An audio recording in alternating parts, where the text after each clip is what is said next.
Baik teman-teman, kita melanjutkan topik eh, pembelajaran pada kesempatan ini dengan judul cara analisis data setelah asesmen keperawatan.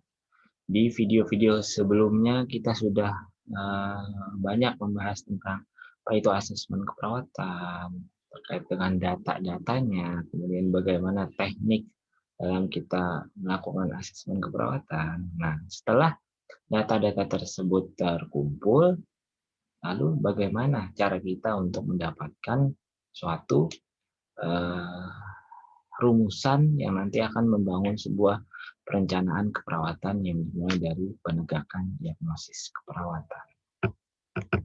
Tujuan pembelajaran pada kesempatan ini ada dua, yaitu terkait memahami konsep analisis data, kemudian memahami terkait cara buat analisis data setelah melakukan asesmen keperawatan.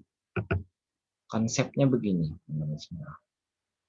Analisis data merupakan kemampuan kognitif, ya, artinya sebuah pola pemikiran dalam mengembangkan daya berpikir seorang perawat dan penalaran yang dipengaruhi oleh latar belakang ilmu dan pengetahuan, pengalaman, dan pengertian dalam keperawatan.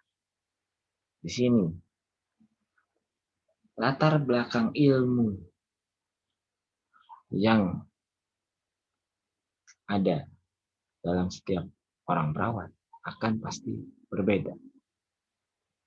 Seorang nurse yang notabene adalah perawat profesional yang telah dididik melalui jenjang pendidikan sarjana keperawatan, kemudian melewati suatu proses pendidikan profesi nurse, harusnya lebih mempunyai kemampuan kognitif dan kemampuan daya gunakan daya berpikirnya jauh lebih baik dari perawat vokasional, karena sesuai aturan juga, aturan pemerintah yang berlaku, seorang nurse mempunyai kewajiban nanti ke depannya di era akreditasi jadi seorang perawat penanggung jawab asuhan terhadap pasien.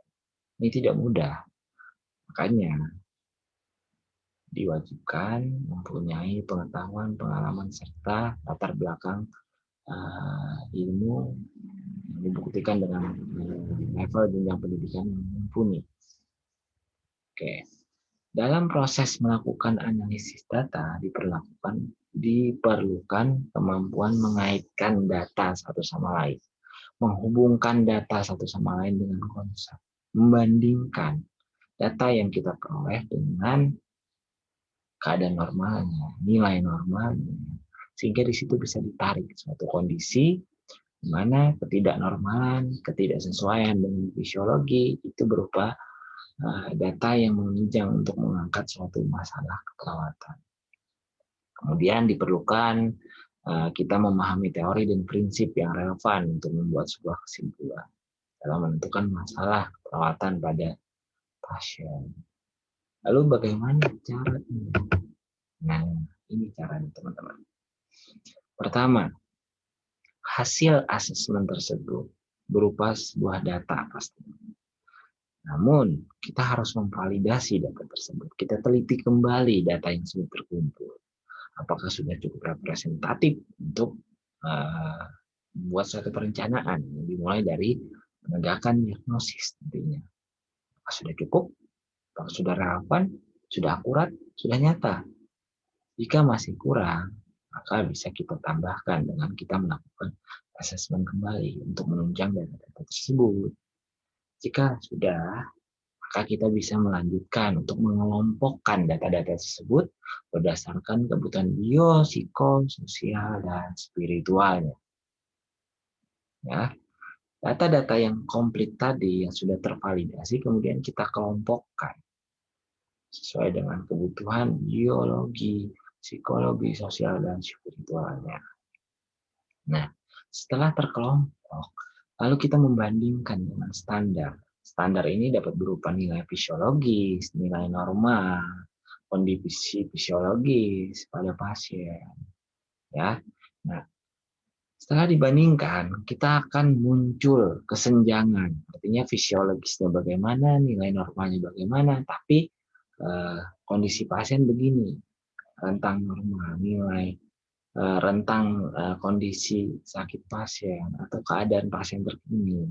Setelah dibandingkan, ada kesenjangan, kemudian kita bisa membuat suatu kesimpulan terkait dengan masalah yang ditemukan berdasarkan kelompok-kelompok tadi. Misalkan di kebutuhan biologinya, apa yang menjadi kesenjangan? Kesenjangan dapat diartikan dari kondisi pasien saat ini dibandingkan dengan standar atau nilai normalnya. Contoh, ketika seorang mengalami sesak napas dengan frekuensi yang lebih dari nilai standar, artinya tinggi di atas nilai standar frekuensi pernapasan seseorang, maka di sini ada kesenjangan berupa frekuensi napas yang terganggu. Dia sesak napas. Artinya di sini ada masalah pola pernapasan yang akan kita tegakkan diagnosisnya. Ya. Begitu juga dengan misalkan suhu tubuh. Kita tahu sendiri suhu tubuh rentang normalnya ada.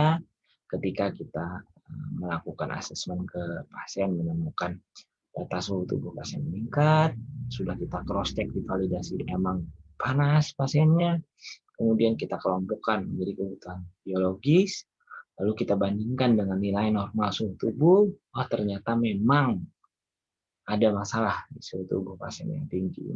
Maka nanti diagnosis keberatan juga akan ada tentang hyperthermia atau peningkatan suhu tubuh di atas normal. Begitu juga dengan masalah-masalah yang lain di kelompok bio, psikososial, dan spiritual. Nah, begini cara menganalisis data yang baik, sehingga kita akan mendapatkan nanti banyak masalah keperawatan berdasarkan kelompok-kelompok yang sudah kita susun. Sekian untuk materi terkait dengan cara analisis data untuk menunjang penegakan diagnosis keperawatan. Terima kasih, semoga bermanfaat.